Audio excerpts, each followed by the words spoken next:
This is the Vaguely Nerd Podcast, where each week this brother-sister duo gets together to discuss the box office, latest film and TV scoops, our latest movie or show review, and what we're getting into next. We're your hosts, Cheryl and Jay. All right, this week we watched Honey Don't. Yes. I temporarily forgot. It's Honey Don't, not Honey, comma Don't. Yeah, that's weird. Yeah, I was Googling and they were like, that's not how you spell that, man. Yeah. But anywho, there is absolutely almost no trivia on this movie, so I had to dig deep and I had to just pull something out of the pocket. So Margaret Qualley, who stars as the lead in this movie, has a very famous mom. She is a nepo baby, like a nepo baby ain't never nepoed. Do you know who her mama is? You need some help. Susan Sarandon. No, but you're in the right realm. Oh. She is famous for St. Elmo's Fire. Some of these movies older than you, but I remember the movie. You but watch you're movies. asking me to remember everybody in it. Not Goldie Hawn. No, Groundhog Day. You ever seen Groundhog Day? Groundhog Day. Multiplicity. With Groundhog Day with Carrie Bradshaw's husband. That, or is I'm gonna think of something else? Who's Carrie Bradshaw? Oh, Nyctopoulos. No, Bill Murray was in. Wait, then what's the Nyctopoulos movie? I have no idea what you're talking about. Can't think of his name, but he was Nyctopoulos in Godzilla. Oh, you're thinking of Matthew Broderick. What was that movie? Oh, you're thinking of Ferris Bueller's Day Off? Oh yeah, I don't know why I got those confused. Okay. No, it's different movies. Totally different. Okay. Groundhog Day. Michael? You ever seen Michael with John Travolta? No. Okay. Multiplicity. No. With Michael Keaton. No. Footloose. Yes. Was she a pink lady? Who's the pink lady? The women. The ones wearing pink. She was in Magic Mike XXL.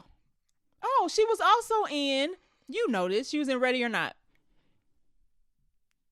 Ready or Not. Oh, the mom? Was she? I believe she is the mom. The Mrs. Ledomas? Let me see. Let me check. I'm checking the cast. She played. I can't think of her name. Becky Ledomas. Yes, she played the mom. Yes. I can't think of her name. She is the mother. Yeah. I guess I can give it to you. Okay. Because you correctly identified her. Because I can't think of her name, but I know who she Andy is. McDowell. Yeah. Is her mom. Interesting. Who's her father? 1 second, please. You asked me too quickly. Her dad is, hold on 1 second. Margaret Qualley's dad is, it don't say. It just got her mama. Interesting. Her parent, former model Paul Qualley. So he must not have been famous. No. Yeah. And she has an older brother and a sister who is an actress and singer, Rainey Qualley, who I'm not familiar with. Okay, yeah. Yeah, I do remember her from St. Elmo's Fire. I just did not remember her name. Yeah, I guess the last thing I saw her in was Ready or Not. Where Samara Weaving bashed her head. No, right, I was about to say she's not going to be in the sequel. So yeah, she's a nepo baby. I did not know that. Interesting. She's a big old nepo baby. I had no idea Andy McDowell had children. Not even by a little bit. Yeah.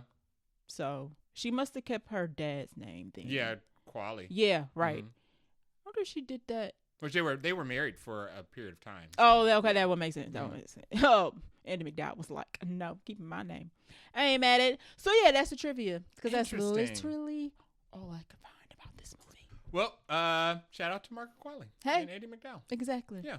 May she have a little kid who's also an actress. That would have been, I guess it may not have attracted a lot of box office. She could have played her. She could have played Demi Moore's role in The Substance. She could have played a younger version of her mom. Oh, that would have been worked. good. Yeah. I like when it takes like it back. Kurt Russell.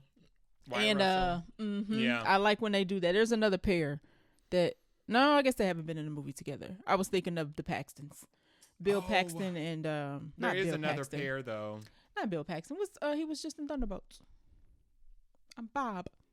Who's Bob's dad? Brian Russell and Kurt Russell? No, not Bob. Oh, Bob is a nepo baby. Yes. Yeah, totally escaping me. Bill and Lewis. There it is. Yes. There it is. Oh, they had Paxton. Okay. Yeah. Yeah. So, no. Bill and Lewis Pullman. Pullman, not Paxton. Yes. Got wrong bills.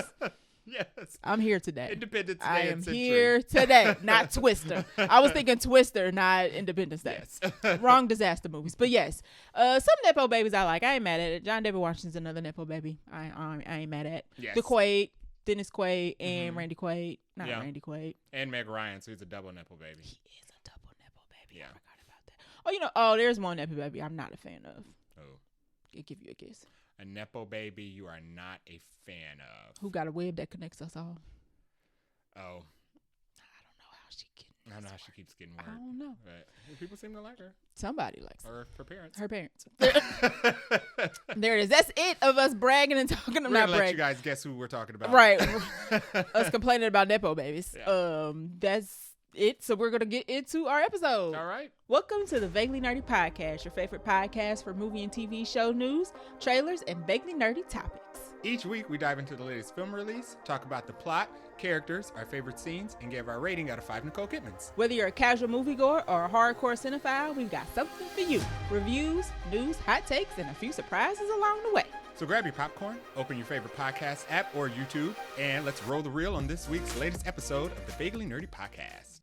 We ain't got no movie news this week, guys. No new movie news that was like worth discussing. Yeah. For us. Yeah. Things we're going to watch. Everybody's shooting right now, so.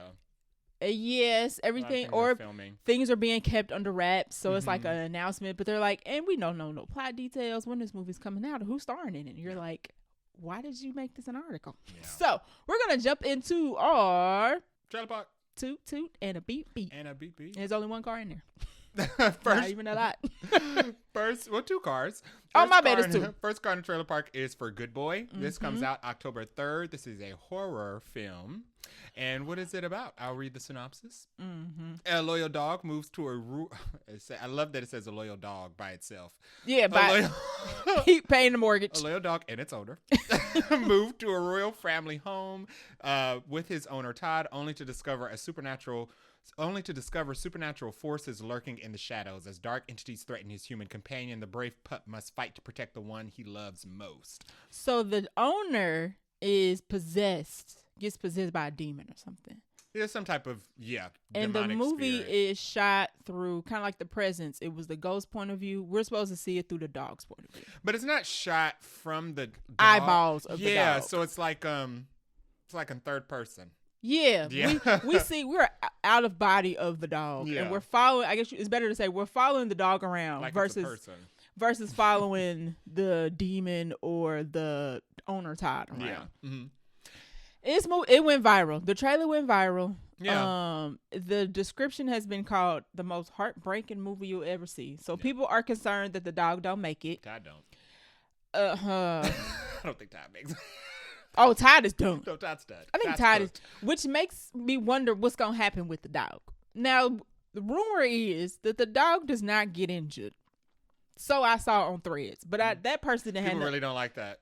People, because that's what everybody was like. I'm not watching this. Yeah. I'm not watching no dog. Like dogs and pets and kids are off limits for a lot of folks. I'm folks. Yeah. So I don't know if that was confirmed or denied, if the dog actually does make it or not make it. We don't know. It'll be on doesthedogdie.com. It will. You will be able to look it up before without getting the movie spoiled. Yep. If you did not know, there is a site that will tell you if the dog dies. Yeah. And you don't have to, if it does, you can just peace on out. You ain't got to worry about the movie. Yeah. But it doesn't spoil it for you. So you basically get a yes or no answer. Yeah. This went viral. It was originally going to be a limited release. October 3rd, they moved it up to a wide release. They've been talking about this movie for a while. Because the trailer got so much traction.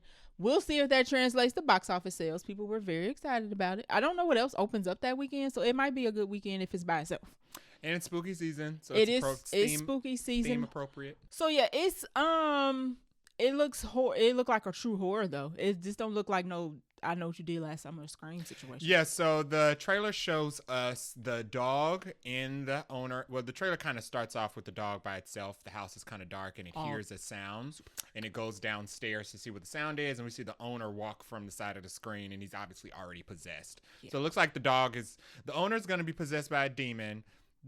owner isn't like hurting the dog, but the dog is just kind of like in a constant state of fear, distress because it's also trapped in the house with the demon. It's whining, it's screaming, it's shaking, it's crying, it's throwing up. It also seems like the owner uncovers like some type of videotape or something that explains the background of the house or the land that it's on, and there's obviously something on the land or in the house that's possessing him. Yeah, I'm a question mark for this. And it looks like it occurs for every person that lives in the house, because there's a scene in the movie there's a scene in the trailer at the end. Yeah. When the dog is watching the tape. Yes. Of whatever ritual or whatever demonic thing is being recorded, and you can hear his owner in the background saying, "I guess I'm next." Oh. And then you see the owner rise from the bed like Michael Myers. Yeah. So the movie is a true horror movie. Like, this ain't no funny comedy.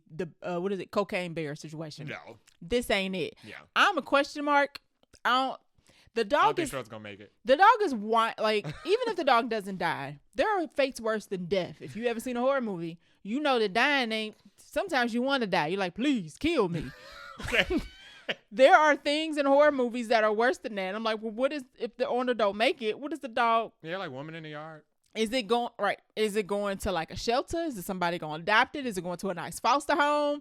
Probably just runs off into the forest. That's not good. I don't like that, because who's going to feed the dog? The dog is domesticated. It can't just eat fish and whatnot. I don't know. I don't know if it's whining through the whole trailer. It's like, so it's whimpering. It's a cute dog. I don't know about this. It also starts off with home videos of it looks like the owner has got the dog since it was a puppy, and we see home videos of the owner and the dog through their life as the dog gets older, and then it like jumps to the owner being possessed. I don't know about this one. So I think this is going to be a box office hit. I mean, if they market it well, don't reveal too much, obviously. Right. They've opened up the amount of theaters. It's gone from limited to wide. I think the trailer, I don't think they expected the trailer to blow up as much as it did. No, but they have been taught. Before the trailer came out, I feel like last week they like gave us what the synopsis was. Yeah. So they've been kind of drip feeding us with what the movie's about. Then the trailer came out and everybody's like, oh my God, like it looks good, but does the dog die? The movie is only like an hour and 15 minutes. Hour and 12 minutes, so even shorter. If they market this correctly, it would be so freaking hilarious if this ended up becoming the highest grossing horror film of the year. I don't know if it's going to be that big, because Weapons is doing a lot. Weapons doing and Sinners, I don't know if it's giving Sinners or Weapons, but it's play this movie 3 times during Sinners. Right. Here's the thing, though. This is an indie movie, so this movie was probably dirt cheap. So profit-wise, cost $1.12. Exactly. So profit-wise, it may be bigger. It could be the highest. Yeah, it could be the most profitable movie of the year. It could, but it would be funny. It would be very interesting. I'm trying to think. And it's PG-13. Sinners was R, so it has. Yes, it is PG-13. It can attract a wider audience of people. Kids can go see it. It came out. It got released or shown at South by Southwest, so people have seen it. But luckily, nobody's been like a jerk and trying to spoil the whole thing. And it also has like a 90% rating on Rotten Tomatoes. Okay, so it's not only a small budget film that is cheap. It is clearly good. $50 budget, good, right. And it's coming from IFM and Shudder. Cheap, good. IFC, the Independent Film Company, and Shudder. So it's true independent. This ain't like backed by like Disney or nothing. Yeah, you said it's like Clown in a Cornfield. Yes. Yeah, which was popular. Yeah. Clown in a Cornfield wasn't a good movie, but it was popular. Okay. It went to campy comedy. This is and not. It was in things that were already done before in other much better films. There's no comedy here. None. Not in this trailer. So I think that this has the potential to become a smash hit. I'm very curious of what it comes to be. Now, am I gonna watch it? TBD. But I am curious to see like how it's gonna pick up and catch on. And it's probably the best year for it to come out around all the rest of these good horror films too. Correct. So. It will be amongst good company. Yeah. So we'll see. All right. Next stop on the trailer park is for Keeper. This is an Osgood Perkins movie that has been advertised since The Monkey. Yes, because I forgot that at the end of The Monkey we left, there was a trailer for this. And I don't know if this is the same trailer or a different trailer. I'm not or a clip. I think it was a clip. Okay. Because I recall people saying that they only recall seeing Tatiana Maslany in the clip at the end of the movie. Okay. So yeah. Okay. So The Keeper, this comes out November 14th. This is a horror movie directed by Osgood Perkins, who just directed Longlegs and the Monkey, which we went to go see both. Please go listen to those episodes. This is gonna star She-Hulk. Yep. And the Black Orphan, Tatiana Maslany, and Rossif Sutherland. Yes. Who? The answer is yes, if you're wondering. Who's from You're Next? Oh, no. That's not the question you had. What was I going to ask? I'm not just going to ask him. Is it Kiefer Sutherland's? Yes. Really? Yes. Hold on. I'm going to look up something really quick. I thought that was the original question you were going to have. I recognized his face when I saw him. Oh, you thought he looked familiar? I'm trying to think of what else he's been in. He looked like the husband in Ready or Not. I'm not Ready or Not. You're Next. Okay. Which is a different, like a low budget horror film, but he's not. Okay. But what is this movie about? We're not exactly sure, so I'm just gonna read the synopsis that I have here. It's basically going to center around a married couple. Oh, they are married. Okay, I couldn't tell. Living in the forest in a nice, cabin. Yeah, it looked like a black bag house, but in the woods. Yeah, cabin in the woods, married couple, and it looks like through each other they're going to experience some type of supernatural hijinks. Yes, and for some reason the trailer is two parts. First, Tatiana Maslany's character Liz is doing like a narration, and then and it sets up like, oh, she must be like the villain. Yeah, but then her husband does the same narration, and you're like, well, which one of y'all is the villain? Yeah. It's so creepy. Basically, both of them have the same narration where they're saying that they are unsure the person that they're with is actually the true. Person, right, that they think they are. If they think that they're like putting on a facade or something. But in the mix of the monologue, we also get imagery of a lot of other characters. There's another woman for sure. Some demons. It looks like there's a cave. Some supernatural entities in the forest. It looks like there's some type of like Grudge type of girl inside the house as well. She don't look like Grudge, but she look like she ain't supposed to be there. It's probably gonna be a little bit of click clacking and snap crack-a-lacking demon. Demon possession. Cheryl's favorite. Listen, I'm not seeing both of these, okay? It's either a good boy or a keeper. They're months apart. You got to pick. I thought I was done after weapons, and then these two, I'm like, oh, Jay gonna be like, we gotta see one. I'm be like, I don't know, man. Unfortunately, this trailer, like the Longlegs trailer, like the Monkey trailer, doesn't tell us much of anything. It does good, look like though. It's gonna be graphic and scary, which is good. Yeah. I enjoy Longlegs. I wasn't that much of a fan of the Monkey, but the Monkey was a short film adaptation of a Stephen King movie. This is not.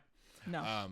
This movie does have, it says that the movie depicts surrealist horror cinema.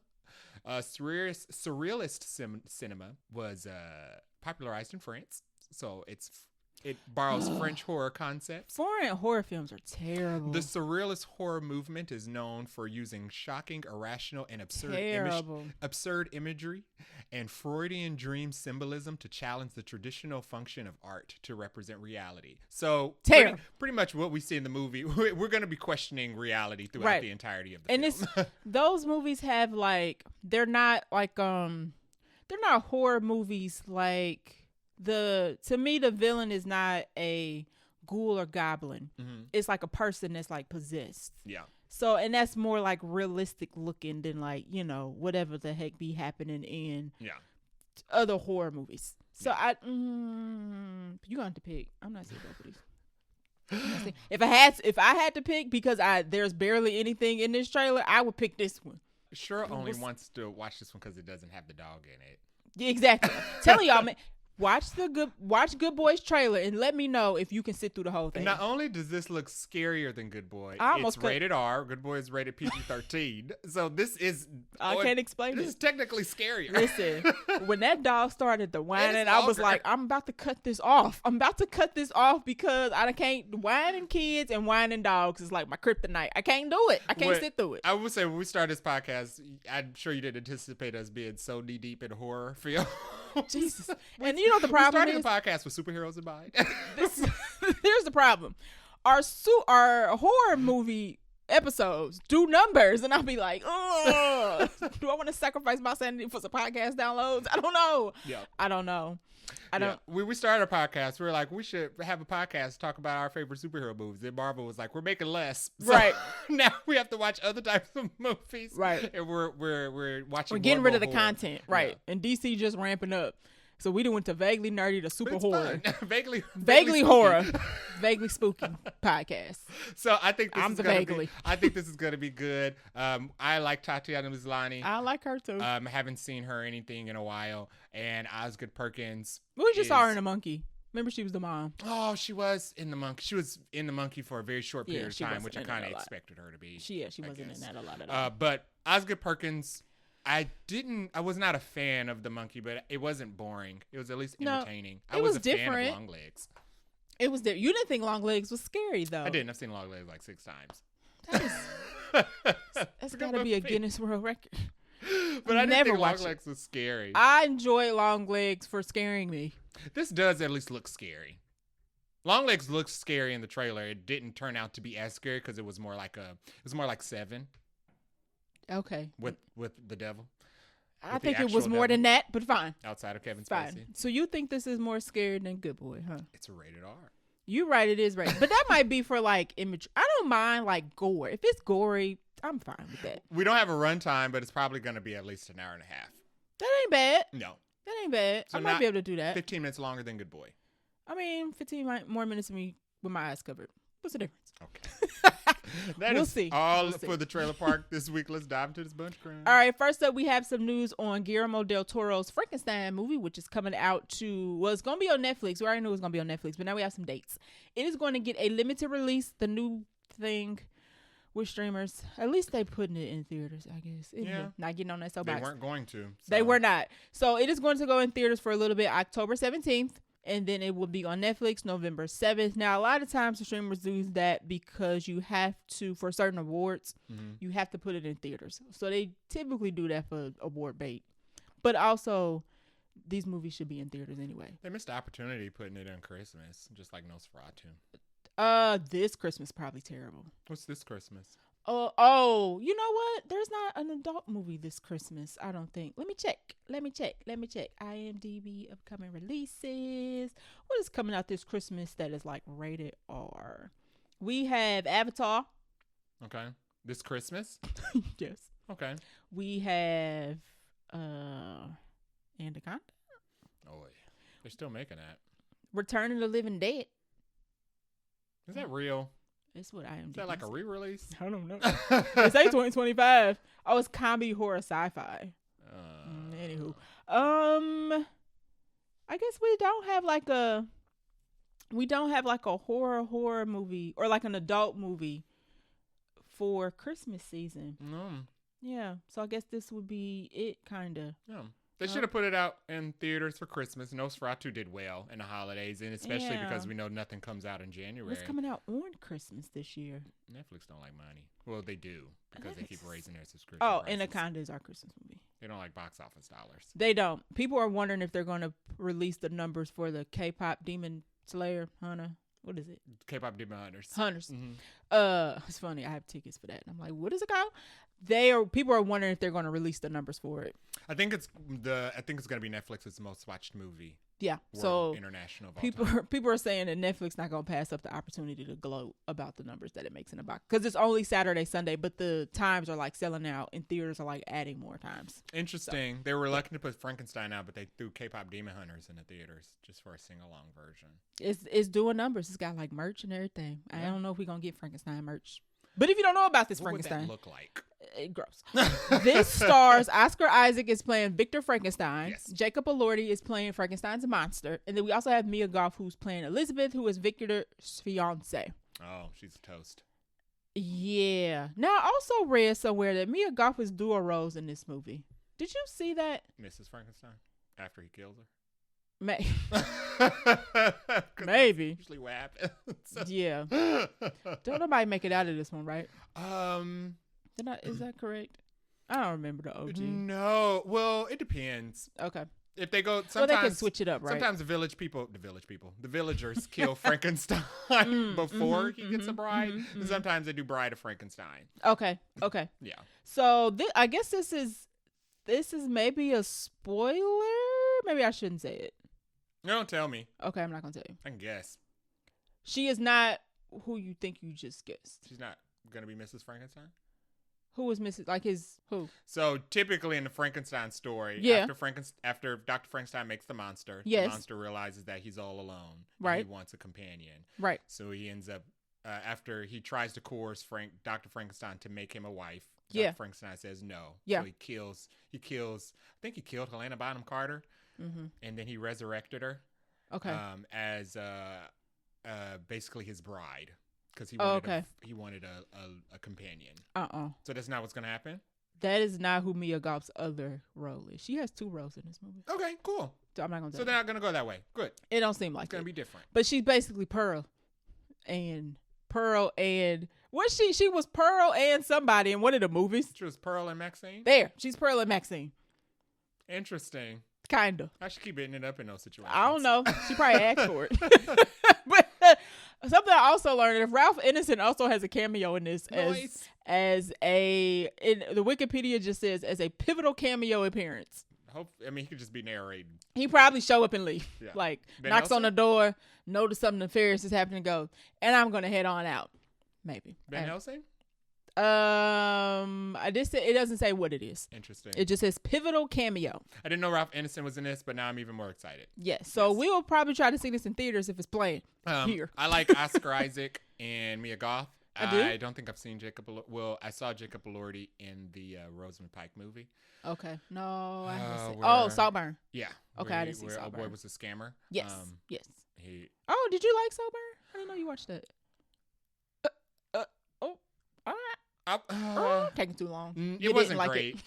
Rosamund Pike was good, but what the movie ended up being. I read a spoiler. Where the boy was basically a scammer. Yeah. And took all their fortune. Jacob Elordi killed himself or something. Oh, I didn't know. He killed himself. Yeah. Okay. Interesting. Yeah. Yeah, they thought that was going to be like an Oscar bait movie, and that just kind of came and went. They went for shock value. The story was whack. By reading it, I could tell. I was the story was actually whack. What the heck is going on here? So yeah, that is coming out October 17th. We'll try to catch it in theaters before it hits Netflix. Hopefully, we can do a review on it. More casting news coming up. Chase Sue Wonders, who we just saw in I Know What You Did Last Summer, right? Yes. Right. I keep trying to put her in another movie. Final Destination. Different girl.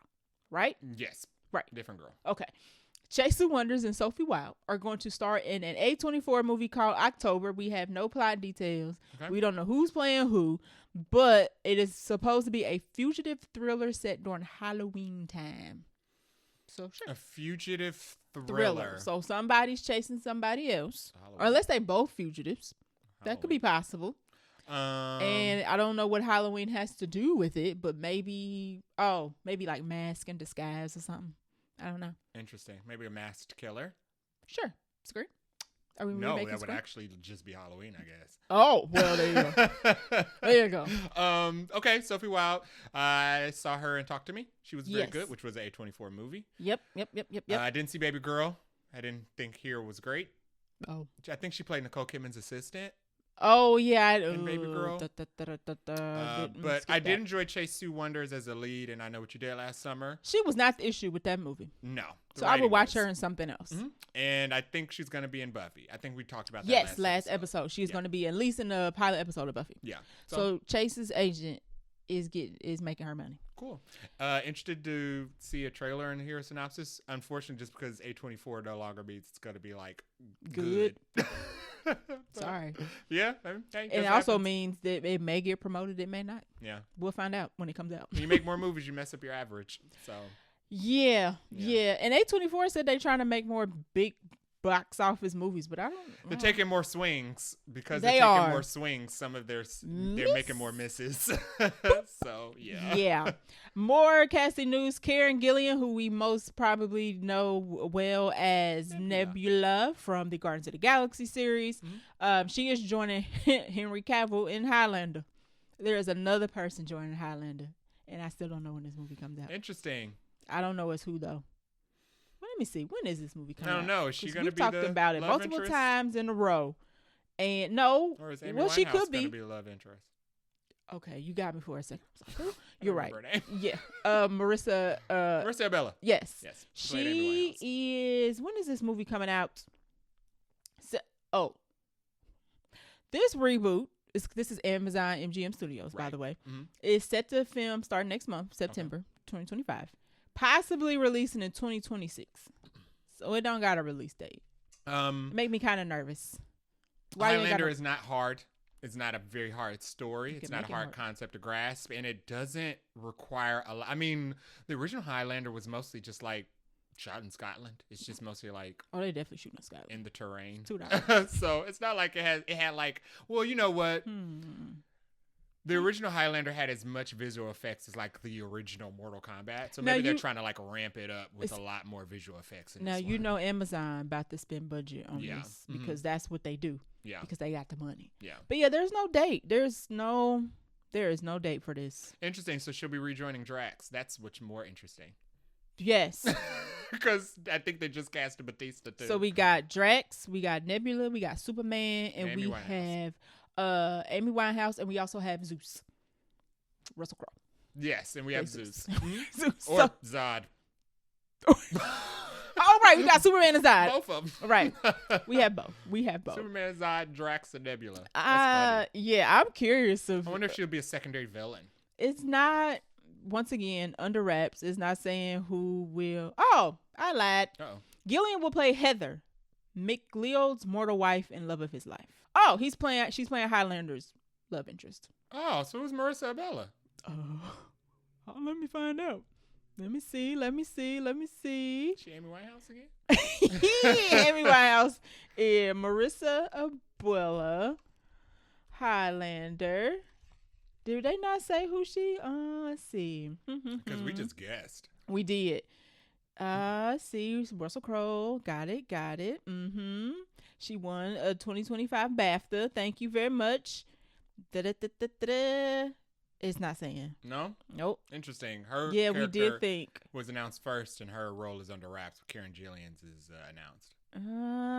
Yeah, it's not saying who she is playing. So maybe she's a secondary villain.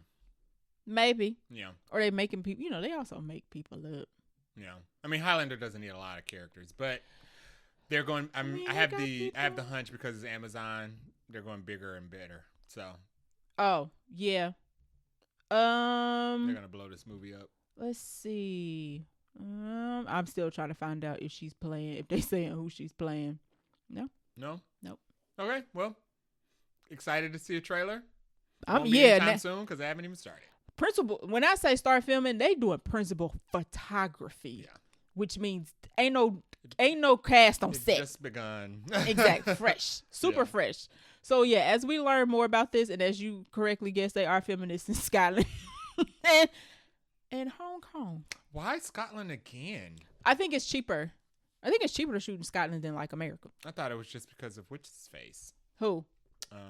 Henry Cavill? No. Amazon? No. Who's Indiana Jones' dad? I don't know why I'm forgetting names. Sean Connery? I just rewatched that. Sean Connery? Yes. Oh, I don't know. Oh, okay. I'm reading now.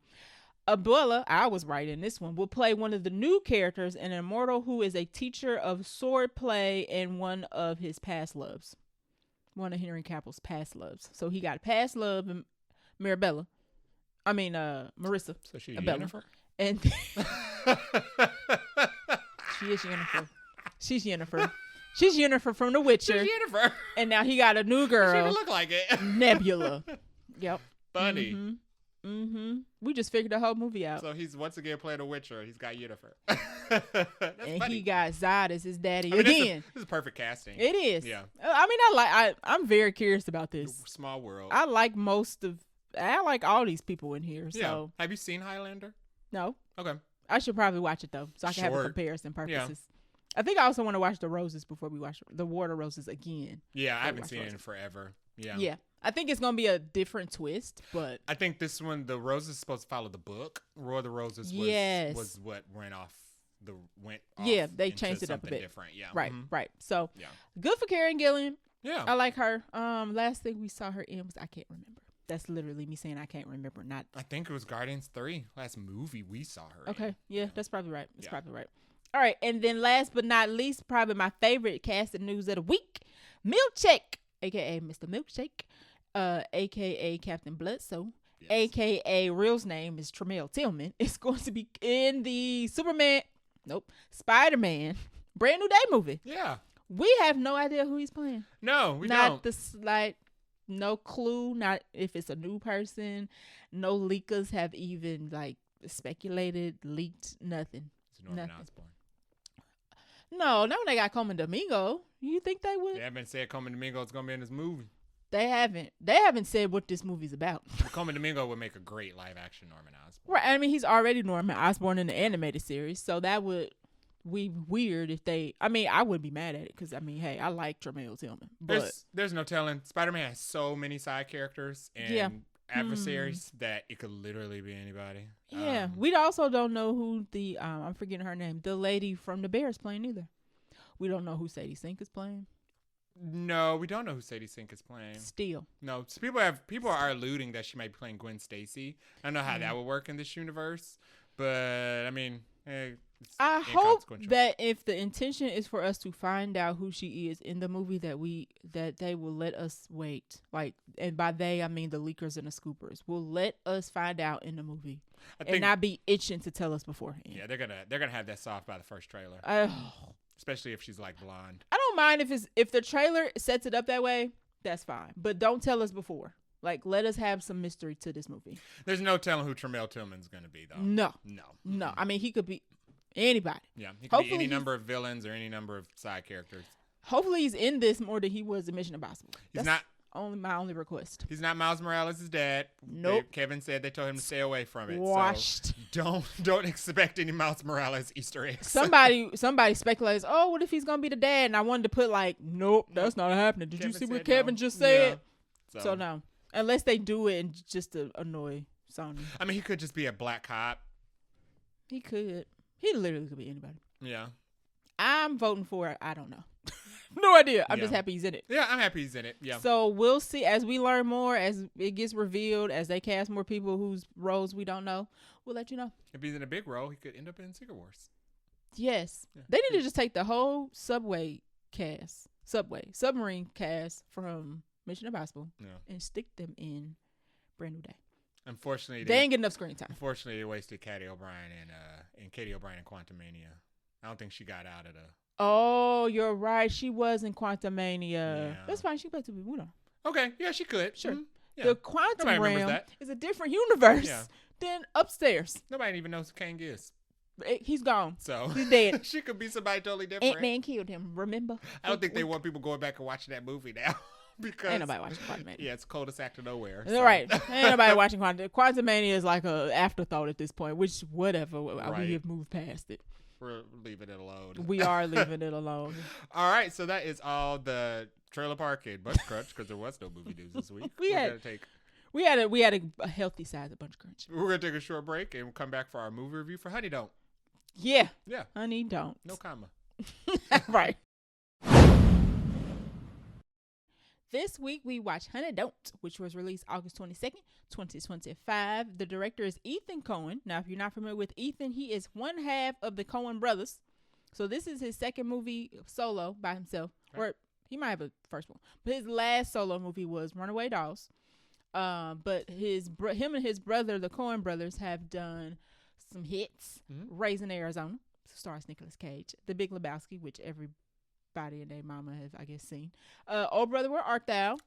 And No Country for Old Men. Nice. Those are just some. They've done quite a few other movies. But so he is one half of Coen Brothers. The cast and characters of Honey Don't include, it's a lot, so I'm not going to hit everybody, but Margaret Qualley plays Honey Donahue, who's a private investigator. Aubrey Plaza plays M.G. Falcone, who's a police officer. We have Chris Evans plays Reverend Drew Delvin. Oh, he had a last name? Interesting. They have him listed as a cult leader. Is it a cult? Oh, I thought it was a cult. I didn't get cult. I get cult. Well, I didn't know if it was cult or just more like a scam. Church. I felt it was a cult because they all had uniforms. Okay, fair enough. Robes. Fair enough. Yeah. So he's a co-leader in this with a reverend title. We also have Charlie Day, who plays Marty Medakowicz, who is a police detective, and Kristen Connolly, who plays Heidi O'Donoghue, who is Honey's sister. And there's a bunch of other people in here. There's a bunch of like side characters, but those are the mains. Runtime an hour and 28 minutes, so it was short, sweet, and to the point. It was to a point of some sort. Okay. A point was short. There was a point in the movie somewhere. Budget of $20 million. So I guess that's fair. That's not too big of a budget. No. However, box office opening day is $1.1 million. It's projected to do $3.3 million this weekend. That makes sense. I don't know if it's making his money back. It's not very well advertised either. It's not, and the reviews are not stellar. No. So there's no cinema score for this. I guess it was limited. I guess it's pretty limited. Yeah. And then the Rotten Tomato scores we have are 46 for critics and 42 for audience. So everybody's in agreement. The audiences and the critics, 4 out of 10 agree. So you agree? It's like the Mean Girls meme. Right. 4 out of 10 like it. 6 out of 10. Not so much. Right. Not so much. So Jay is going to hit us with the plots of Honey Don't. Sure. If you can. The plot of Honey Don't is Margaret Qualley plays a Honey Donahue, who's a private investigator who is investigating the mysterious death of a young woman who was a member of Chris Evans' cult. Yes. But she's trying to determine who done it. Exactly. That is the point of the movie. Not very many hijinks ensue in this, though. There's some shenanigans. Sure. I don't know about hijinks, though. Yeah. There's definitely a lot of shenanigans in this. All right, so let's get to our non-spoiler thoughts first. You want to go first? You want me to go first? I can go first. Hit it. I didn't think the movie was bad, but it was kind of just a movie. Somebody else said that they felt like it was kind of just a movie, and it was kind of just a movie. It was a film. The one thing that the movie, I guess, did bad was just not be entertaining. Not super entertaining. Yeah, I was waiting for it. I was waiting for it to all kind of come together, materialize, and it was like, it ain't never come. Yeah. This kind of just felt like a movie. Pieces of movie. But it wasn't terrible. It's a murder mystery, but I think the downside is that the mystery kind of solves itself. Yeah. Yeah. At the end. Yeah. The mystery kind of just solves itself instead of like us watching a detective solve the case. Yes. I do think it was well acted, however. Everybody plays kind of an exaggerated version of a realistic character. Yes. Yeah. It's campy in that way. Everybody's performance is campy, but the movie is not campy. Agree with that. Yes. I agree with that. So it plays kind of like an old movie, but it's in present day. It's labeled as a neo-noir. Yeah. It does have some funny moments. Not like laugh out loud funny, but it's like good, funny written dialogue. Yeah. That was one of my notes, is that the dialogue is probably the best part of the movie. I would not disagree with that. Yeah. I would not disagree with that. The exchanges between the characters are probably the most entertaining part of the movie. Yes. But I do think it's a lackluster whodunit reveal at the end. Those are all my non-spoiler notes. We echo some similar things. He was looking at my notes again, I see. Okay. I said this wasn't a murder mystery as much as I thought it would be. There is a murder. There is a mystery. There is a mystery that ain't nobody else trying to solve but Honey. Right. And the way that we solve the mystery is it just happens. And I don't know if like Honey was the reason why it got solved. It just solved itself. Like, things just lined up to the reveal to happen. Yeah. And like you said, there was some funny moments in the jokes and the writing. That was probably the highlight of the movie, is like the writing of the comedy in this. This is called this is considered a, what do they call this? A dark comedy. So it's definitely got that going for it. I'll give it that. But acting wasn't bad, like you said. Plot was kind of thin. I don't know if I would call it thin or just disjointed. No, I think the plot was thin. It's a thin plot that has like a lot of stuff happening around it. The plot is not the mystery. The focus of the plot to me doesn't seem like the mystery that I came for. Right. There's some other things going on, and I'm kind of like, okay, but what about the dead girl in the car? Okay, but what about the dead girl in the car? Fair. And then when we get to something about the dead girl in the car, it's like 2 minutes. And I'm like, and then we move on to some other part of the plot, and I'm like, what about the dead girl in the car? Right. So, and I don't know what you would call that in 1 or 2 words, but that's how the movie felt. The ending was just weird. Like, we got to the ending, and we were just like, oh, okay. Yeah. movie over. Yeah. Interesting. And it seemed like it was, I thought the movie was building up to something, introducing us to all these people and having all these plot lines. They ain't going nowhere. Yeah. Nowhere at all. The movie just ends and you're like, well, what about? Why did you add this? Because it didn't go anywhere. Yeah. So it's not, we've seen worse movies, but this ain't nowhere near my top 5. Better investigation 10. movies and mysteries. I mean, we just saw The Accountant. Accountant did murder mystery much better. Or even mystery period, like Black Bag. Yeah. That was a mystery. Yeah, that's true. And then nobody was murdered. It was some murders. It was a murder. It's just, I don't know. Yeah, maybe, is it the writing that does? Yeah. I don't think a lot of characters do anything in this movie. We are introduced to a lot of people who don't do anything. Much. Like they say something funny, and that's the last we see of them. And then talk to each other? Yeah. Right. Yeah. There's some funny exchanges, like you said, and that is the essence of what that character does, and we don't see him again, and we meet 2 more people in the next scene who say something funny, and then we move on to 2 more people, and I'm like, the girl in the car, please. The girl in the car. Can we get back to the girl in the car? So that's all I'll say for non-spoiler. I enjoy seeing something different than we would typically see, I guess. Yeah. So pats on the back for us. So I don't have any other non-spoiler notes. Okay. There's not much to spoil, honestly. The spoiler is the end. That's it. Yeah, the only spoiler would be the murder mystery. And we got an answer. The initial murder. I don't buy the reason why, though. No. I was like, that's the reason why? Okay. So, we'll hop into our spoiler section now. If you want to check out this movie, do so. Because I'm curious what other people thought. But definitely come back and listen to the rest of the episode. If you don't care, just stay tuned. Because we're about to get into spoilers in 3, 2, and 1. So, let's start off with our characters. We have Margaret Qualley, as we already said, plays Honey. She is a seasoned investigator. Like, the police knew her. Mm-hmm. When she shows up on a crime scene, the detective goes like, what are you doing here? This is a traffic accident. Because what happens is the woman who is the woman who is found dead in a car called her. And wait a minute, we don't get an answer to that either. Why the woman called her? Yeah. Oh, we'll get to that. Did we? No. Okay, we don't. Add that to the list. Yeah. So the woman that's found in a car had called her because she wanted to meet with Honey the day before she ends up being found in the traffic accident. Mm-hmm. Her car drives off a cliff and she dies in an accident. Yeah. And they're considering it a traffic accident, but Honey's like, this woman called me. I'm trying to find out what happened to her. Yeah. But nobody else really consider it like nefarious. They're just like, she drove off a cliff. Suspicious. A person who died called an investigator before they died. Right. And everybody else is just like, traffic accident. Yeah. It's like nobody wants to look any further into that. Okay. But this is the first time I've seen Margaret Qualley in anything. You didn't watch The Substance. I did not, and I'm not going to. I know what happens at the end. I saw that image and I said, I'm checked out. Congratulations to everybody involved. So she was good though. The acting in this movie is not my issue with the movie, but she was good. She plays a good, like, smart, quippy, she can handle her own, go back and forth type of tough detective.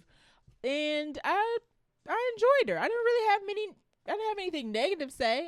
But she was fine. She was cool. It's funny when you said this was neo-noir. Mm-hmm. And now that I think about it, she was kind of like an old classical version of what Jessica Jones would be like if she existed in like the 1940s. Yeah, pretty much. Yeah. I agree with that. With the jokes and man try to because she's lesbian and men are always trying to hit on her and she's like, I like girls, like leave me alone, and they don't get it. But she has that kind of like tough outside, but she's like, I'm just trying to do my job, like leave me alone. So I like that about her. Yeah. But I liked her performance. Mm-hmm. I just saw her in The Substance, and I thought she was good, but she was playing a completely different type of character. Okay. In this movie, her character kind of gave me Jessica Jones. I didn't even think about that, but you're right. She's a PI. Her apartment's crap. Yeah. Which also like Jessica Jones. Mm-hmm. But she had like a really nice office. Right. And she's like known. People go to her for help and all that. And she's like, somebody you can kind of lean on for help or whatnot. Yeah. Yeah, I agree. She is like a Jessica Jones. Yeah. They almost kind of look alike. Actually. Yeah. I thought she did a good job acting. Yes. Agree. As far as her character though, her character is kind of shallow. We don't get much about her. We don't get much about her. They do throw in some extra threads toward the end, like her estranged father and family life and sister. And the only thing we can kind of glean is that her life was a mess. Yes, a hot mess upbringing. Yeah. She has a sister in this who is a hot mess with a bunch of kids that she's trying to help. She's pretty much not tied down to anybody. She's trying to get everybody. Yeah. Every woman, I should say. Yeah. Because the male detective tries to hit on her several times, and every time she's like, "Dude, leave me alone." Yeah. It's always a funny exchange because he don't get it. But yeah, we don't get much outside of that. No, yeah. Like she's a PI, and she like her women. We spent a lot of time with her, but but there's no monologue. She doesn't really talk to the audience, and there's a lot of scenes where we're just spending time with her, watching her think, but we're not getting any insight into what she's thinking about. There's towards the end of the movie when she's doing a separate investigation. Yeah. She's going from bus stop to bus stop looking for somebody. We're not exactly looking. She's just looking at the bus stop. Looking at the bus stop and like thinking about at a point of the movie there's a person that goes missing. The last time they were seen was at a bus stop. So she just visits random bus stops and just like sits and thinks and looks at them, and I assume she's thinking like, where would I go if I left a bus stop? But there's no indication that the person that went missing was running away. Yeah. And we're not sure what she's thinking or what she's doing when she goes to these bus stops. Right. There's a scene where she's sitting at a bus stop. The bus drives up to her and asks if she wants to get on. She kind of just looks and doesn't say anything. Right. And the bus driver's like, today or not today? Because the movie doesn't tell us a lot about her, and because we don't know anything about her. Yeah, we don't get much. And she doesn't do a lot of talking. She does, but it's not related to the thing that I am there for, which is the dead girl in the car. And when I say talking, I guess she doesn't do a lot of talking about herself. Like, there's no moments where she explains her feelings about something.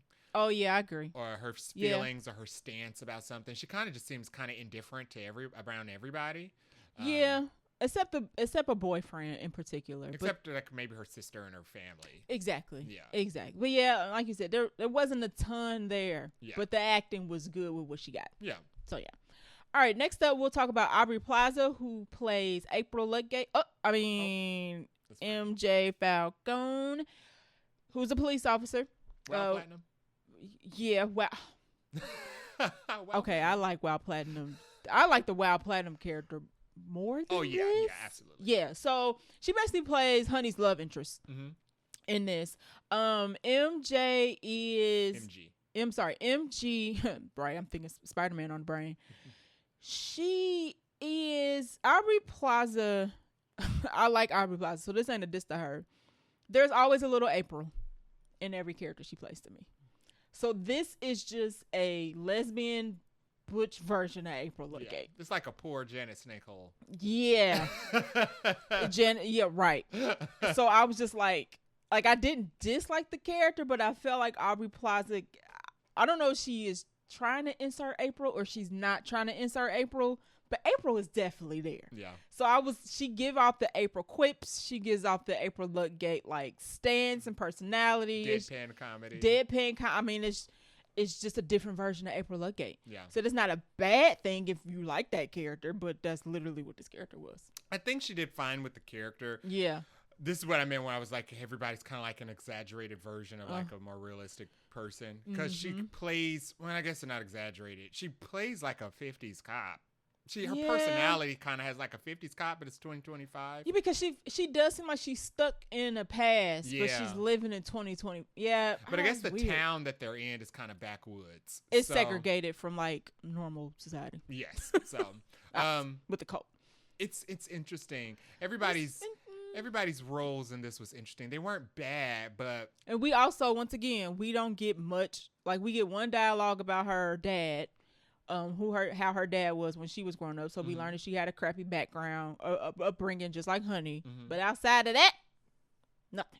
Yeah. There's no, like... They have a moment, but it don't really... Like, okay, that's nice. We get a scene where they're both in bed and they both talk about how they basically just go through women. Yeah, right. They dating habits and all that. But we don't really get a lot of insight into who she is until why she is the way she, or the very end. Yeah. Also, she don't care about dead woman in car either. No, exactly. Since she the police, I'm nobody like, cares about the dead woman. Nobody asking about nothing. And I guess Honey also holds back that the dead girl came to her the day before, because the police officer asked her when she first arrived on the scene. He was like, "Oh, is she a client of yours?" And she's like, "No." I'm like, but she actually was. So I'm not sure why she was holding that back. Yeah. So maybe because she didn't want the police interfering with her investigation. Right, but it was like the police didn't care. Nobody was doing very much investigating in this movie. Like, the police don't stop her from getting information or nothing. They just kind of like, you need her address? Here you go. Yeah. Bye. Toodaloo. Pretty much. Yeah. I don't know if the police cooperate with PIs that much when there's like a homicide. Right. Because there's nothing. She didn't reveal that she was a client. So there's technically she has no business here. Exactly. So, but the cops didn't seem to care because they were like, this is a traffic accident. Yeah. And also, I wonder, like, how much business she getting living in this middle of nowhere town. Not a lot, because she ain't making no money. I mean, her house is crap. But she might prefer to live that way. True. She does give that vibe of, like, I don't care about my living situation. Yeah. So, next up, we'll go with Chris Evans, who plays Reverend Drew Delvin, who is the cult leader of the church. If you've seen the trailer for this, he gives very much... he's like a more evil version of his character from Knives Out. Yes, with a religious vibe or a religious undertone. Yeah. He gives TV televangelist. Mm-hmm. It's all fake. It sound fake. It look fake. It don't sound right. But he's got a bunch of goofy followers who believe everything. They wear like all the same robes. Yeah. He's trash. So he basically he runs a church, but it's essentially a sex cult. It is. And it's called the Four-Way Temple. Mm-hmm. Basically everybody just worships him as the reverend. And he takes all the women as his concubines. And he sleeps with all the women in the congregation. Yeah, yes. Mm-hmm. Pretty much. Yeah. He also is a drug dealer. But we don't know what drug it is. And I guess that's not important, but something that can make you OD. Yeah, so with heroin, meth, whatever. Right. He's working with he's basically working with the French mob, I guess we could call him, and the mob is supplying him with the drugs. He is bringing the money to them for their cut or whatnot, but people are ODing and the French ain't happy. They like, yo, people got to stop dying because it's causing attention to business. Mm-hmm. So they not too happy with them. And there's another character, Cher, I think is her name, who is basically coming to collect the money and keep an eye on what the heck Chris Evans is doing because the French ain't happy. Yeah, so basically the French think that and we as the audience think that the girl who died in the car, because she was a member of the church. Yeah, she has a ring on her finger. We're under the impression that Chris Evans had something to do with her death. So the implication is that she probably called Honey because she thought he was going to kill her, and then he actually killed her before she got to meet with her. He staged her driving off the cliff. That's how the story's structured. Yes. That's not what happened. The whole hour and 20 minutes of the movie. That's what we think. That's what we think. And then the truth reveals itself in the last 8 minutes. Yeah. And you're like, what? As far as Chris Evans' performance, a lot of his performance was good. He was very good at playing a douche. He is. He's kind of like, it's like if the Human Torch went and opened a church. Yep. Yeah. Yep, and became a sex cult leader. He's honestly like almost the same exact person. Yeah. He's despicable. He's very good at being a despicable person, which is funny because he played Captain America so good for so long. Right. And it's interesting because Chris Evans definitely got some movies that did not land. Oh, yeah, absolutely. So I feel like he can play the super wholesome guy who like rubs against the edges of the government, or he can play like a total awful guy, in between. Wondering what he's gonna be in that movie, the thriller movie coming out where he's abducted by the cult. Oh yeah, with our girl from The Grudge, not The Grudge. Anya Taylor-Joy. Yes. Yeah. Mm-hmm. The Gorge. That's what I meant to say. Oh, you're right. I forgot about them. I actually thought this movie was this until I saw the trailer. I was like, wait, this is not that movie. Yeah. But yeah. So I wonder what he's gonna be. He's probably gonna be a douche in that one too. He's definitely gonna be a jerk in that one. He does this type of role very well. He does. I'll give him that. I think he did a good job in this movie. I don't think his plot thread panned out the way that it should have. It was like we going up a roller coaster, and then it's not a drop; it's just a straight line. Yeah, and you're like, unfortunately, he has nothing to do with the main plot of the movie. He's a giant red herring. It's set up to make us think that he does, but the payoff of finding out that he doesn't is not good. He's just separately awful. It's just kind of like, oh, y'all just wasted my hour and 20 minutes. Yeah. I don't know how I feel about this. So yeah, his acting though, he was fine. His his character got what he deserved. Pretty much selling drugs and running a sex club. Were there any honorable mentions you want to throw out? I will mention who did Billy Eichner is in this as a client of Honey who actually is related to the plot kind of. So his he thinks his husband is cheating. Honey's like, your husband is cheating. That's why you're here. Yes. And he's like, but I need to know details. But come to find out, the husband is cheating. And he is also buying drugs from Chris Evans' church. Right. And he ends up getting run over by a drug mule, I'll call him, to pick up the money because he ain't been paying for his drugs. He just been doing like IOUs. He ends up getting run over. Billy Eichner finds out. And he never finds out who did it, though. Yeah. Because everybody connected to Chris Evans' church pretty much gets killed. The theme here of unanswered questions. Yeah. In this movie. So, but Billy, he was a funny addition. Like his little exchange back and forth was good. I liked at the end when she said, hopefully you can find a clergyman who can help you through this grief. I'm like, that's funny. Oh yeah, he's a homosexual. Yeah. I don't know if a clergy person will help him through his Not grief. Chris Evans though. That's funny. Not in that town. And I like when she said it and the look he turned around and gave her. Like, she was being funny. I don't know why she needed to be rude to him. That might have just been like her default response to people when she has to give the bad news. Probably. She didn't think about it. She is her deadpan sarcasm is it's good. 110%. Yeah. Who else do I want to mention? We also have Kristen Connolly, who plays Heidi Donahue, who is Honey's sister. She's a mom who has 5 kids and can't take care of them. But she plays. I'm interested into why they cast a notable, because she's been in some other things. I'm interested why they casted a notable person in this. But she did good as playing a mom who can't control her kids, I guess. Yeah. Then, although I don't know why we needed to add that layer into the movie. They didn't really add anything. Her having a sister, Honey having a sister who was basically a stay-at-home mom with 5 kids she couldn't control. Because of her daughter. I don't know why she had to have so many kids. Well, she probably had to have so many kids, so it makes sense why she didn't know what the daughter was doing. Neglectful against to some of them. Yeah. I guess. Okay. But, added element. I mean, sure. You can add it to the list of extra things. In this movie, really right? And then I think that's about it. We also have Lara Abova, who plays Cherie. Or Cher. I'm not how you say that in French. I think she was just Cher. Just Cher. She was a good actress playing a French hit woman. Yeah. I liked her whenever she was on the scene. I was like, oh, she's unassuming because we actually opened a movie with her. And she's the one who gets the ring off of the dead girl. And that's how we know the girl's connected to the church. But come to find out, she's just not a random passerby. She actually is the French connection who works for the mafia, who is going to pick up the money, her cut of the money from Chris Evans. So she was a cool actress. She was a cool addition. She was very she brought the what do you want to call it? Assassiness. She kind of reminded me of Olga Kurylenko a little bit. Okay, a little bit. Yeah, I give you that. The last person I'll mention is Lena Hall, who is a Tony award-winning actress. She was the piano player in the bar who had one of the funniest lines in the movie. She had a funny dialogue, period. Her lines were hilarious. But she basically had a funny line that I'll save, I guess, for favorite line or scene. I wonder if we got the same one, because she was one of my favorites, and this woman is in the movie for a minute. Yeah. Literal minute. Yeah. But yeah, I liked her as well. All right, let's get into our likes and dislikes. Do you got anything that you didn't say earlier?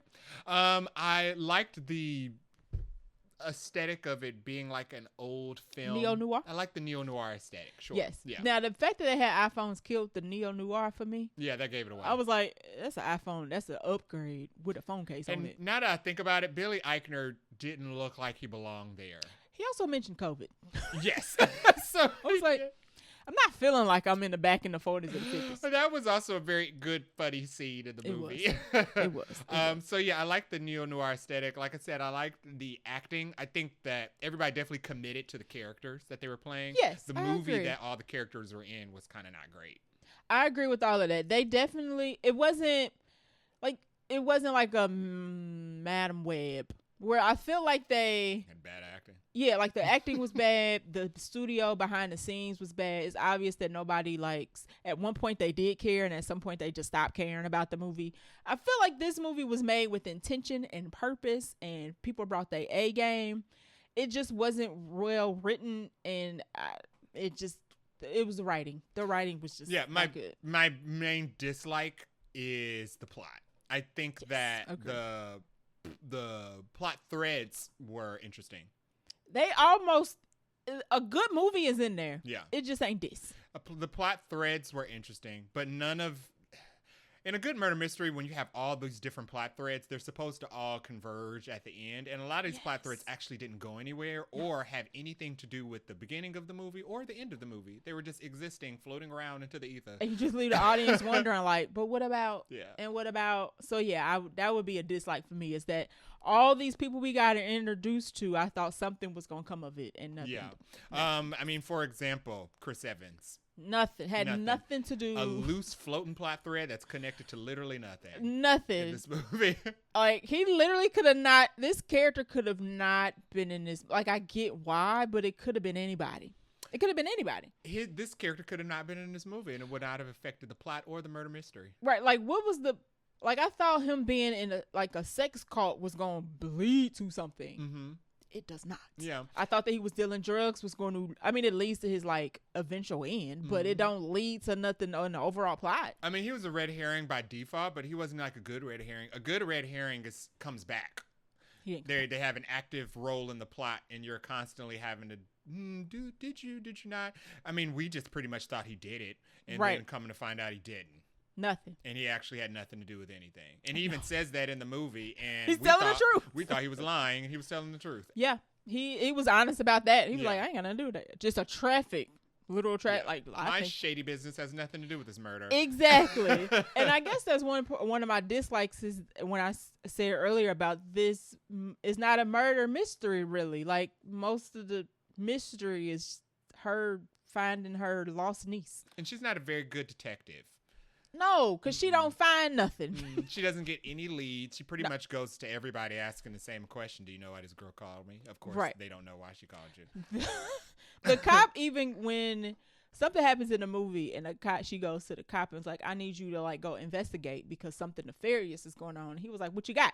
And she's like, I got that he's a bad guy. And he's like, that ain't enough. Because I go bust up a church, I'm getting fired. Like, you need some meat on the bones, and she ain't got no meat on the bones. I did like the exchange where he was like, I heard a gunshot. He said, you might have a car backfire. And until she said it, I didn't think about it. She was like, it's not a thing anymore. It's like, you know what? I actually don't remember the last time I heard a car backfire. No, you heard like motorcycles revving up. Yeah, but like not backfire? Right. Like a hoopty? I don't even have an exhaust pipe on my car. Well, yeah. I have no exhaust. That's kind of not a thing now. So, no. That is it. So. Yeah. So that was, and I did like like you said, some of my favorite parts of the movie were the exchanges between the characters, but that ain't had nothing to do with the dead girl in the car. Yeah. So, yeah. So it's just funny that, that exhaust pipe thing is the only thing I think sounds like a gunshot. So now if you hear a gunshot, it's actually a gunshot. It is real. There's no guessing. You should call the police. You should call the police. For sure. For sure.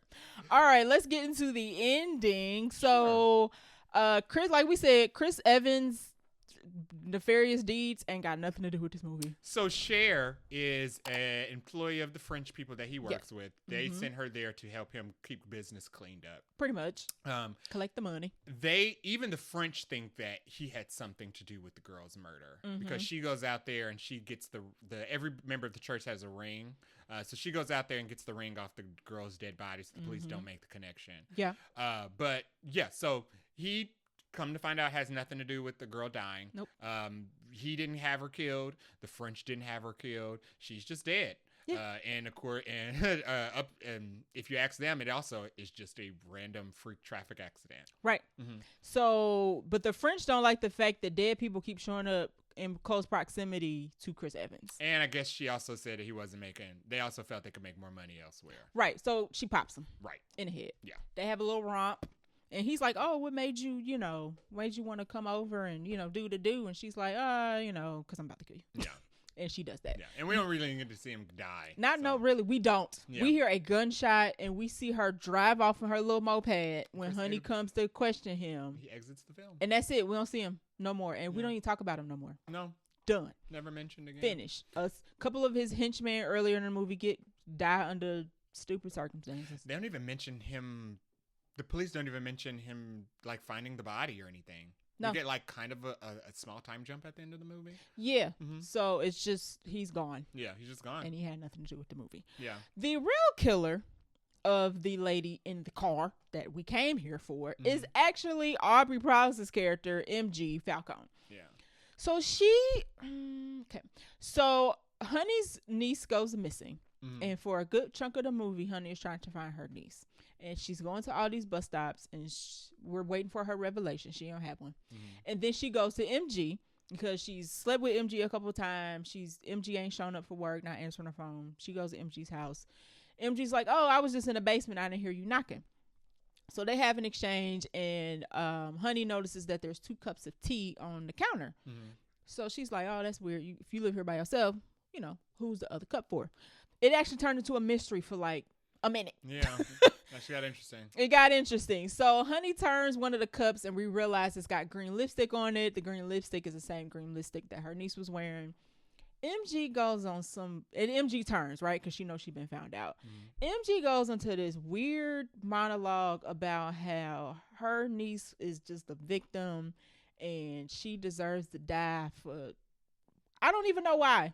I couldn't even explain to you why MG decided to kidnap the girl's niece. Her MO is basically she kills women who are victims. Okay. Who don't fight for themselves, I guess. Doesn't make no sense. So no. And she also killed her dad some years earlier. It reminded me of that episode of Law and Order, a super old episode of Law and Order, where like they're investigating a whole bunch of I'm talking about Law and Order when like Big was on it. Yeah. They're investigating like a lot of random black children murdered around New York, and they think it's racially motivated. Yeah. And it turns out the killer is like this super religious black guy who feels like black children shouldn't sin, so he kills other fellow black people. Yeah, it sounds just like that. And so it was kind of like her being a victim turned her into the right, because her dad was abusive, so she kills her dad, and she's killing victims because they're victims.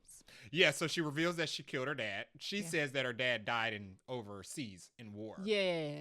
But come to find out, she stabbed him. Yeah. And put him in the car and set the car on fire. Right, so that's how nobody knows. So that, I guess, matches up to her MO of stabbing people, because they said that the girl in the car was stabbed multiple times. Yes, we did get that. And she puts them in cars and stages their deaths. Right, so she staged a girl looking like she drove off of a cliff, and she, I guess, was going to stage that the niece... She had a car, she couldn't stage that. Got hit by a bus? I don't know what she was going to do with the niece. Bike accident? Right. She tripped and fell and cracked her cranium open or something. Yeah. Either way, there's a tussle. Honey ends up killing MG. Mm-hmm. And then her niece ends up getting rescued. And at the end of the movie, we find out that MG has also possibly killed 2 other people from a different town from a couple years ago. Yeah, so apparently she has a history of just killing women who are sex workers. Right. Mm-hmm. So they connect her to 2 other sex workers, I don't know if they were missing or found dead or whatever. Yeah. And then also her dad. The detective was like, well, if she said she did it, then we're going to believe her. It's yeah. like, okay. I mean, it don't matter at this point because she's dead. Yeah. Because Honey pops her in the skull with a gun. So the end is happily ever after, technically. Although I found it kind of weird. So I thought it was funny when after she killed MG and she was like running around the house screaming for old girl's name. Oh yes, her niece. I'm like, girl, she's in the basement. MG just came out the basement.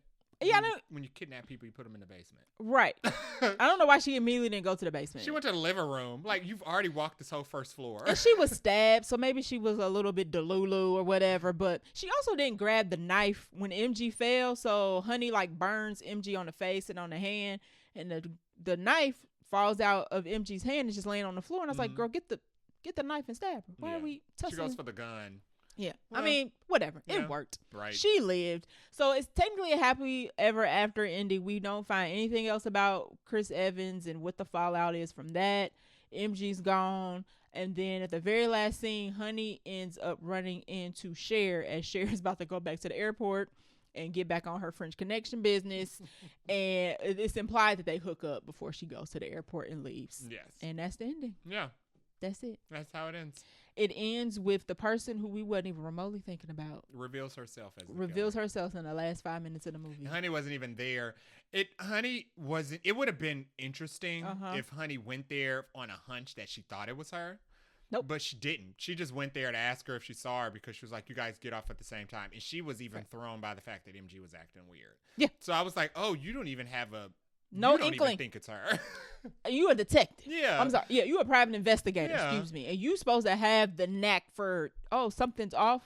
So no. MG just completely sold herself out. I don't know why people paying for her. I hope she cheap. Yeah. No, she said she was $100 an hour. Not worth it. Yeah, not worth it. She may be like $65 an hour. Yeah. Because she didn't really investigate No. the whole movie. She didn't find out who Billy Eichner's husband was sleeping with. And didn't want to. I was like, he paying you, girl. What matter? Yeah. Dude, you're not that busy. You're not. You're not that busy. You're not doing a very good job. At that point, her solving this niece murder. wasn't even missing yet. I'm like, you don't help that man. That's true. So, the ending was just kind of like, bloop, Yeah. movie over. Yeah. The ending kind of just felt like that. Ending. They couldn't find a way to connect the thread, so they just ended it. Right. I just wonder said, if there's roll the like a credits. longer version of this that added more. Please Not that I God, would no. want to watch it, but yeah.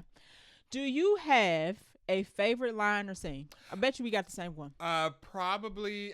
There were a couple good scenes in it. Yeah, I agree with you. The first really funny one was when MG goes to a bar to ask questions about the young woman who died. Yeah. And I guess it's a bar that she frequents. The piano player greets her and asks her. Oh, you mean Honey goes to a bar? Honey, yes. Yes. Honey, the piano player greets Honey Mm-hmm.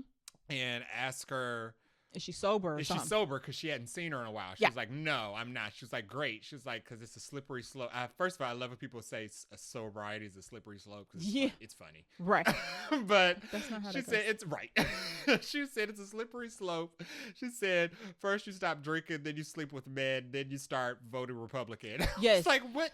And it's funny how the scene plays out because the woman's a piano player, so she's like playing like tunes behind it. To the tune. And the way she says it is almost like she could sing it in a song. So yes, that was also my favorite. That was my favorite. One of my favorite liner scenes. The other one is when she beats up her niece's boyfriend who beat her up. Mm. That was good because the dude's like not expecting it because Honey's kind of like she's dressed in like her the PI outfit. She looks real professional, but she kicked that boy butt. Yeah. I like that. I also like the very brief exchange with her and Charlie Day when she goes to try to get him to investigate Chris Evans. And earlier, because he keeps harassing her throughout the movie. He's Charlie trying Day to take her on a date, and she's like, I don't like men. Earlier in the movie, he tries to ask for her number, her cell number. She's like, I don't carry a cell phone. I carry a roll of quarters and use pay phones. And so later on in the movie, when she's trying to get him to work with her, he makes a comment about, what does he say? He says something like, use a pay phone. And she says... he said it's something along the lines of you should have called me. And he was like, I thought you didn't have a phone number. And she was like, oh snap, I forgot I lied earlier. He said she made a comment about it being 2025 or something. Oh, is this when a car was backfiring? Yes. He was like he said the gunshot might have been a car backfiring. She says 2025 because she's like cars don't backfire anymore. He was like, this is coming from a person who uses payphones. She's like, I don't use payphones. He was like, right. So you do have an iPhone. So you do have a cell phone. Yes. That was pretty funny. I thought that was funny. That was funny. All right, do you have any random notes you would like to share? Random notes. I thought the name Four Ways Temple sounds sketchy. It does. Church. I think that it wasn't I don't think it was a mystery that it was a sex cult. I don't think it's a secret in the town that it's a sex cult. I think it's a secret that he sells drugs. Yes, I think the secret is the drugs. The secret is not that he's taking advantage of the women of his congregation. My third bullet, because I thought it was a church. My third bullet was church uniform equals cult. Because I was like, why does everybody, if even the attendees, people who are not part of the choir have to wear robes? I thought that the robes were for the women he was sleeping with. Right. But the whole congregation got on these real cheap Temu looking robes. And I was like, no, this ain't right. Yeah. This ain't right. So I once I saw them all in uniforms, like, oh, so it's not a church. This just is a cult. Yeah. I thought the fact that macaroni was brought up twice. The macaroni dialogue was I thought strange. it meant something. It don't. I wrote it down because like maybe this is gonna go somewhere. When she went to her sister's house, she offered her macaroni, and then Chris Evans goes on this long tangent about macaroni just being there and not doing anything. And I thought it was gonna mean something it didn't. Nope. And my other random note was that it was very raunchy. I was gonna say this was raunchy with no point. Like I didn't like all the sex cult stuff that got added to it. No, especially because it didn't go anywhere. Yeah, no point. All of Chris Evans' sex cult stuff didn't really add anything to the plot. It was just raunchy for no reason. Yeah, and it wasn't even the fact that I guess the fact that the girl was part of the sex cult is what got her killed. But it didn't really have like an extreme. It didn't like weigh very heavily on the plot. His church didn't. Right. Especially since Margaret Qualley only talked to him once. They had one scene together. Literally one scene. And she kind of got the gist that he wasn't going to be able to help her. Right. And we get multiple scenes of Chris Evans and church members like getting it on. Yeah. And he also gets it on with Sherry, who ends up killing him. And it's just like, what does this add to the movie other than making it rated R? I mean, there's a whole plot thread with the mule, and Chris Evans sending one of his henchmen to kill the mule who killed Billy Eichner's boyfriend in the parking lot, and they also kill his abuela, and the mule comes and tries to kill Chris Evans, and Chris Evans knocks him out and kills him, and we didn't even mention that because it meant nothing and it went nowhere. Nope. And nobody knew about it. That Margaret Qualley didn't even know about it. Yeah. All the people associated with that murder died. Yeah. Weird. Yeah. So yeah, it was raunchy, but it didn't add. It would be different if this movie was about like a Studio 64. You know, it was known for like drugs and sex and all that. Like that, you would expect a raunchy movie for that. But this was like just raunchy for no reason. Yeah. Whatever. So this takes place in Bakersfield, California.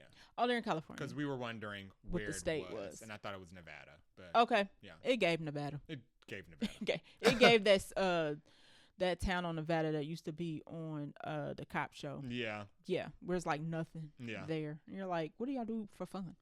Ever. Get arrested. Basically. Or join a cult. That was it. Okay. So any other random notes? We ready for our rating? I'm ready for the rating.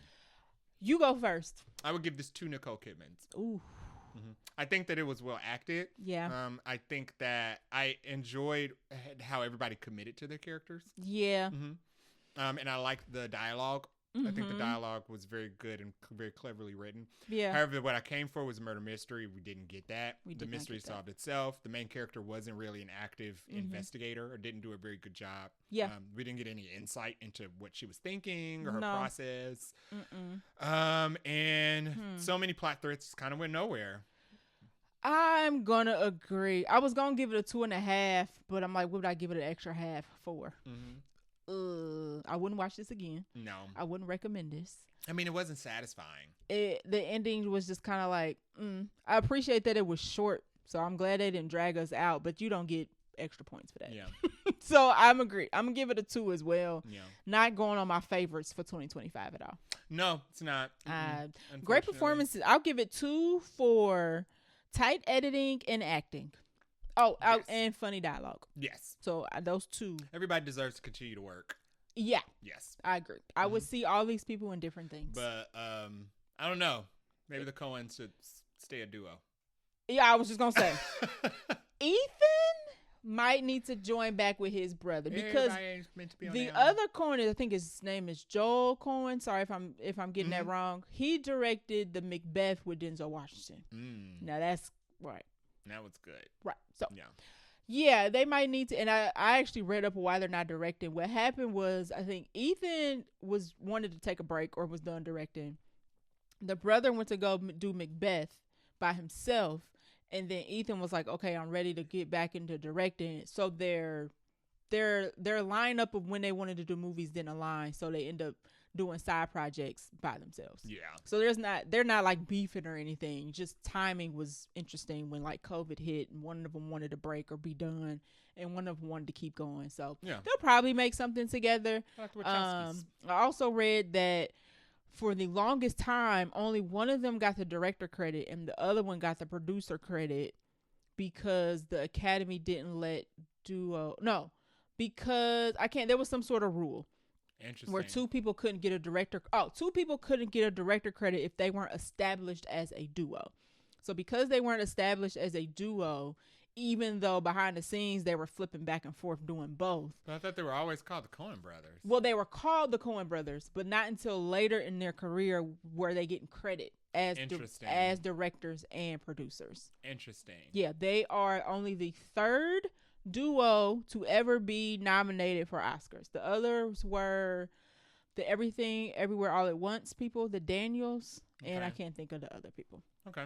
So yeah, it's got all hashed out now, but they work better as a set. I do think they work better as a set. Whatever they do in the flip flopping between directing and producing at the same time, I think works. Yeah. Mm-hmm. So we'll see.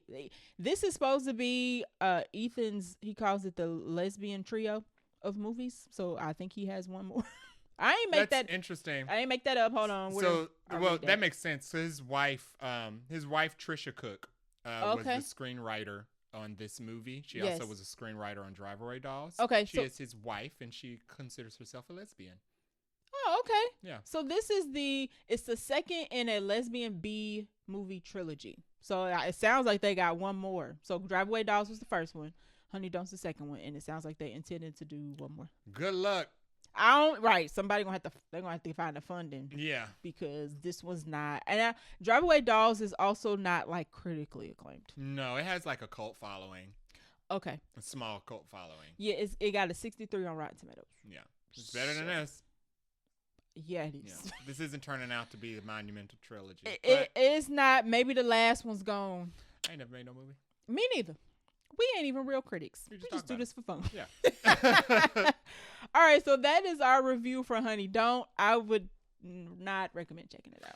I wouldn't, honestly. No, don't bother. I wouldn't even recommend checking this out on streaming, unfortunately, because... Unless you like trying to complete the trilogy. I don't know. For me, it was unsatisfying, but in our theater during the Margaret Qualley Aubrey Plaza sex scene, somebody shouted out yes. So maybe it's for somebody. That was weird. I forgot about that. In the very first one, or was it the first one? It don't matter because I think they had at least two. Yes. Somebody like in behind us, sound like a woman, was like yes, and I was like, so this is for somebody. She probably loved Drive. I'm assuming Drive Away Dolls had the same type of scenes. Yeah. She probably there's a lot of graphic sex scenes in this movie. For sure. So maybe if that's like what you're interested in. Yeah, baked into a movie. Yeah, because I would still just wait for the sex has nothing to do with the plot. It's literally just added into the movie. Yeah. So, I mean, sure, if you don't mind that, you like that, you probably enjoy this. Somebody should have set up a score with that person. She probably would have got it. Having a great time. I've never had somebody speak like yell during a sex scene. Any movie. They said yes. Like a very esteemed. Yeah. I don't know what the word. She was excited. And I was like, okay. And, right. And they went on for at least like a minute or so. It was long, so I hope she had she probably really enjoyed this movie. Yeah, shout out to her. It sounds like she might get a third one. So I hope she enjoyed it. We, however, did not enjoy the movie as a whole. Like I didn't care about the sex scenes, but the movie as a whole, not so much. So that is our review of Honey Don't. What are we watching next week? We are watching The Roses. I'm excited. Which is, we've been looking forward to this. We got a new trailer. I think the trailer we just watched, was that new? It has like some new scenes. Yes. So they have not been getting they've not been trying to give us all of the movie. Yeah. The trailers have basically shown the same scenes, which I appreciate. This isn't like War of the Roses, which was based on the book The Roses. This movie is supposed to be closer to the book, which I don't know much about, so I'm not going to look it up. I'm not either. It's going to star Benedict Cumberbatch and Olivia Colman. No Domingo. We last saw her in Secret Invasion. Yes, well, she was good.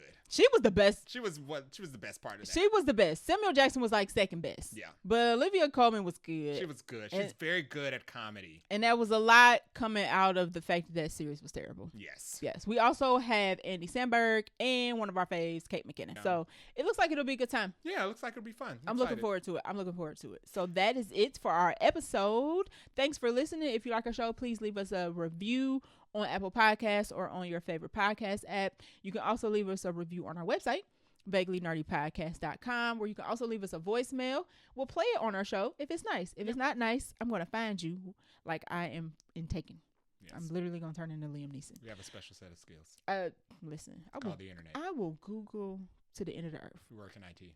We both work in IT. But if you're nice, we will play it on the show. You can also follow us on Threads and IG at Vaguely Nerdy Podcast, Blue Sky, and the Bird app. We are Vaguely Nerdy Pod. You can also reach us via email at vaguelynerdypodcast@gmail.com.